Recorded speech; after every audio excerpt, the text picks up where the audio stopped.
As usual, no problems. The enormity of the censorship by the Libyan authorities hides some remarkable contradictions. These pictures appear to bear out claims by the rebels that they shot down a fighter jet near Ras Lanouf, something the regime would never want its people to hear about. Yet the opposition fighters seem disarmingly honest about their capabilities. This man freely admitting to never having used an anti-aircraft gun in his life before this. They have planes, we only have Kalashnikovs, says this rebel fighter. The fact the uprising is still making ground in places says absolutely nothing for the credibility of the Libyan military machine. So the propaganda mirrors the fighting. Libya is essentially two countries, and they're telling two entirely different stories. Lawrence Lee, Al Jazeera.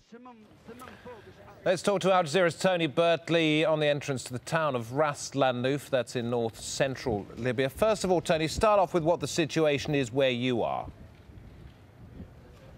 Well, David, I'm surrounded by basically a sea of ammunition. There's ammo boxes all over here, and I've got a big concentration of forces that have been here, opposition forces with all kinds of array of weapons, from anti-aircraft guns to surface-to-air missiles.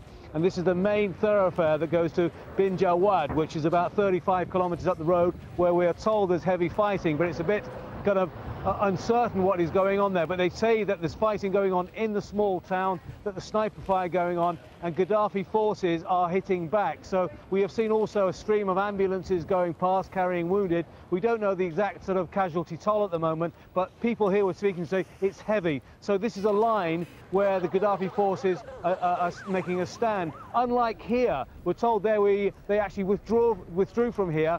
Not much fighting, so there's a difference. We're asking the question, why? Why haven't we seen a major counteroffensive by Gaddafi forces? And we don't know why at the moment. Is there a pattern to anything you're seeing in that part of Libya, Tony? Well, the pattern from this side is that they're pressing ahead no matter what. They believe that they're on a victory roll here. They're going from place to place, and they believe that they can actually go through all the way to Sirte. Now, some people here are a bit more level-minded, level-headed. They're saying it's a completely different ballgame when you get to Sirte. That's Gaddafi's homeland. That's where he's got his reinforcements. That's where he's very well equipped. It's going to be something completely different there. But at the moment, these people, basically, I've spoken to engineers, doctors, farmers, people who've had no military experience at all. They want to join the cause. They want to liberate their country. And no matter what, no matter where it takes them, they're going down this road. Is there any concern, Tony, in terms of tactics, that while they're moving forward, or at least while they believe they're moving forward, there could be some kind of pincer movement that sees them completely encircled?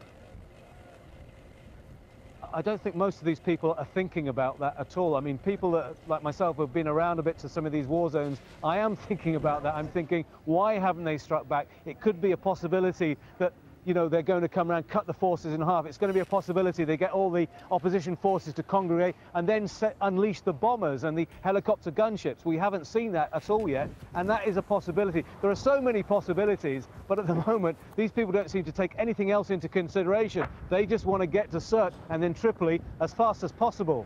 But there is nothing to suggest, Tony, however quickly they want to get there, that this is going to be over very soon, that it is going to be anything other than a long, drawn-out battle, is there? No, I think it's got that feel about it. You know, 2 weeks ago, they were hoping Gaddafi would step down, then the international community would force him to go, and now they think they've got to do it themselves. But really, they do not have the structure of the organisation. I've seen it in several places before. Bosnia, for example, exactly the same thing. The first 4 to 6 months was very, very disorganised. They were using very basic weapons, and they didn't have a military structure of note. Now that's got to happen here. They've got to get that structure in place before they can become a credible threat to Gaddafi's main forces, I think. That's Tony Bertley. Thanks very much indeed at Ras Lanouf, giving us an idea of what's happening in that part of Libya. We're getting reports too of fighting in Misrata. That's to the west of the capital, Tripoli, and there apparently rebels have repelled Gaddafi's forces, held on to the town there. We were able to talk to a doctor in Misrata who reported casualties at the hospital. Since morning today, we have 3 deaths arrived in our center, and at least 13 injured persons. Most of them had severe injuries and head and chest injuries. and we're still receiving and hearing the shooting all over, even around the hospital. We are impartial, but we have to treat everybody. We need the drugs. We need anesthetic drugs. We need emergency sets. We know a lot of needs, you know. Now, moving on to the capital, Tripoli, apparently heavy machine gun fire was heard at dawn there. Where it came from, unclear, but the government does say it was in celebration at the supposed end of the war. Anita McNaught is in the capital for us. There's a constant refrain in this crowd. The people are happy, but AlJazeera knows nothing. Extremely festive crowd. Excuse me for a moment. This extremely festive crowd, people are celebrating what they believe are significant strategic gains by Muammar Gaddafi's forces against the rebels here. But this celebration, such as it is, has been going on since before dawn. Before dawn, the sound of gunfire across the city. They're telling us that gunfire was merely in celebration. And it's true, they're both firing automatic rifles here and they're letting off volleys from anti-aircraft batters near the port. That is government forces, but the sound of gunfire through the city has been echoing for hours now. Has it all been celebratory? It's very hard to tell. Now, some of the Libyan rebels have captured at least 4 British citizens in Benghazi. The Reuters news agency reports a source saying they were special forces, and the source added that they are being treated well. The British Defence Ministers confirmed that a small diplomatic team's in the region, but wouldn't say any more. I can confirm that a small British diplomatic team is in Benghazi. We are in touch with them, but it would be inappropriate for me to comment further on that for reasons I'm quite sure you understand.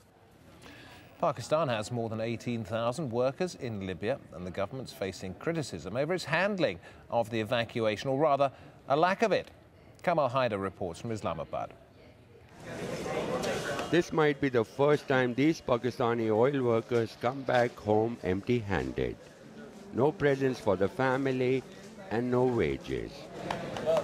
Despite having lost everything, they're grateful to be home. Stranded at the airport for days and without food, many shared their experience of the ordeal. The situation was very critical in Libya. We were lucky enough to save our lives. While they praised their local Libyan employees for helping them leave, they've complained their own embassy did little to help. We are very happy on our soil, but the government of Pakistan has done nothing for us. Pakistani embassy officials maintain they are working with the local authorities in Tunisia, Algeria, Egypt and Turkey, and officials have been dispatched to the Libyan border to receive its citizens.